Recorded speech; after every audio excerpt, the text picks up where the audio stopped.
முக்கிய செய்தி. சைதாப்பேட்டையில் குடிநீருடன் கழிவுநீர் கலந்ததை குடித்த காரணத்தால் பீகாரை சேர்ந்த 11 வயது சிறுவன் பரிதாபமாக உயிரிழந்திருப்பதாக தகவல் கிடைத்திருக்கிறது. இது தொடர்பான மேலும் விவரங்களை தருவதற்காக எமது செய்தியாளர் ராமச்சந்திரன் இணைப்பில் இருக்கிறார். ராமச்சந்திரன், வணக்கம். தற்பொழுது 11 வயது சிறுவன் குடிநீருடன் கழிவுநீர் கலந்ததை குடித்து உயிரிழந்திருப்பதாக தெரிவிக்கப்பட்டிருக்கிறது. இது தொடர்பாக தற்பொழுது என்ன ஆய்வு நடத்தப்பட்டு வருகிறது? அது தொடர்பான தகவலை சொல்லுங்க. வணக்கம். பீகார் மாநிலம் நவாதா மாவட்டம் தேராசாரை என்ற கிராமத்தைச் சேர்ந்தவர் ராஜேஷ்குமார். இவருக்கு 2 பெண் குழந்தைகள், 2 மகன்கள் உள்ளனர். கடந்த 10 நாட்களுக்கு முன்பாக இவர் பீகார்ல இருந்து சென்னை சைதாப்பேட்டையில் இருக்கக்கூடிய அபீத் காலனிக்கு வருகிறது. அவர் வாடகை வீட்டில் வசித்து வருகிறார்.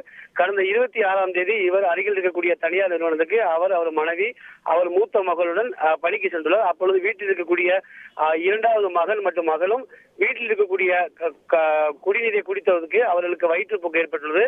குறிப்பாக அந்த பகுதியில் கடந்த 10 நாட்களுக்கு முன்பாக அதிக அளவில் கழிவு நீர் குடிநீருடன் கலந்து அந்த பகுதியில் வருவதாக பொதுமக்கள் புகார் தெரிவித்தனர்.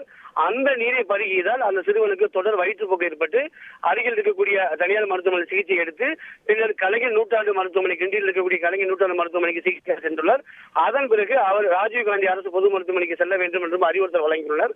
அவர் செல்லும் பொழுது வரும் வழியிலே அவர் பரிதாபமாக உயிரிழந்துள்ளார். காவல்துறை வழக்கு பதிவு செய்து சைதாப்பேட்டை காவல்துறை வழக்கு பதிவு செய்து விசாரணையானது மேற்கொள்ளப்பட்டு வருகிறது. அது மட்டுமல்லாமல் மேலும் அவருக்கு 2வது மகள் மீரா என்ற 7 வயது சிறுமி உள்ளார். அவருக்கும் தொடர் வயிற்றுப்போக்கு ஏற்பட்டு கடந்த 27ஆம் தேதி எழும்பூரில் இருக்கக்கூடிய குழந்தைகள் நல மருத்துவமனையில் சிகிச்சைக்காக அனுமதிக்கப்பட்டுள்ளார். அனுமதிக்கும் போது அங்கு இருக்கக்கூடிய மருத்துவ பணியாளர்கள் 2000 ரூபாய் லஞ்சம் கொடுத்தால் மட்டுமே மருத்துவமனையில் சிகிச்சை வழங்கப்படும் என்றும் ஒரு அதிர்ச்சி தகவலையும் அவர் பெற்றோர் தரப்பில் தெரிவிக்கப்பட்டுள்ளது. அது மட்டுமல்லாமல் தொடர்ந்து அவருக்கு தற்போது சிகிச்சை வழங்கப்பட்டு வருவதாகவே அவர் பெற்றோர் தரப்பில் தெரிவிக்கப்பட்டுள்ளது. இதை அறிந்த சென்னை மாநகராட்சி ஆணையர் திரு ராதாகிருஷ்ணன் நேரடியாக பகுதியில் வந்து ஆய்வு செய்து அந்த பகுதியில் சிறப்பு மருத்துவ முகாம் ஏற்பாடு செய்யப்பட்டு அருகில் இருக்கக்கூடிய குடியிருப்பு பகுதி மக்களை சந்தித்தார். அது மட்டுமல்ல, அருகில் இருக்கக்கூடிய குடியிருப்பு பகுதி மக்களுக்கு குளோரின் பவுடரும் வழங்கி அவற்றை பயன்படுத்த வேண்டும் என்று அறிவுறுத்தல் வழங்கினார்.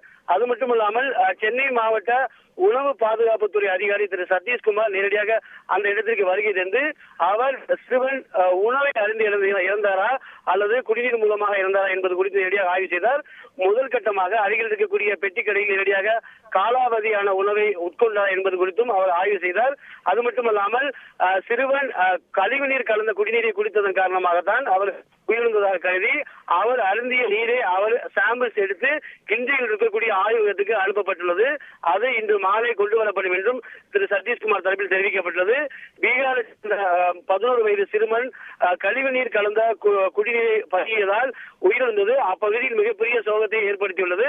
அது மட்டுமல்லாமல் தொடர்ச்சியாக இந்த பகுதியில் கடந்த 10 நாட்களுக்கு மேலாக கழிவுநீர் குடிநீர் கலப்பதாகவும் ஏற்கனவே மெட்ரோ வாருக்கு புகார் குறித்தும் உரிய நடவடிக்கை இல்லை என்பது அப்பகுதி மக்களின் புகாராக உள்ளது.